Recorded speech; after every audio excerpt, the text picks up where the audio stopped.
BNP জিতেছে, দেখুন এটা মন্দের ভালো, মন্দের ভালো। জামাত যতটা নগ্ন উগ্রমৌলবাদী, বিএনপির একটা রাজনৈতিক মোড়ক আছে, এটা বলবো। জামাতের থেকে ভালো। ভারতবর্ষের জন্য, বাংলাদেশের জন্য ভারতবর্ষের ভালো বা মন্দ নির্ভর করে না।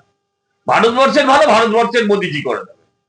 ওদের কতটা ভালো হবে ভারতবর্ষের প্রতিবেশী বন্ধু রাষ্ট্র হিসেবে ভাবলে, সেটা ওদের ভাবতে হবে।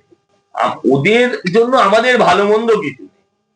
হ্যাঁ নিশ্চয়ই, আমরা যেমন ছুটে যাবার আগে একটা মশা স্প্রে করে দিই, খুব বেশি হলে আমাদের সেটা করতে হবে, এছাড়া কি হবে?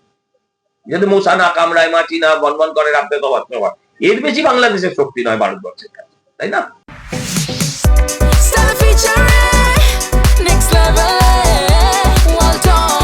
Side by side fridge.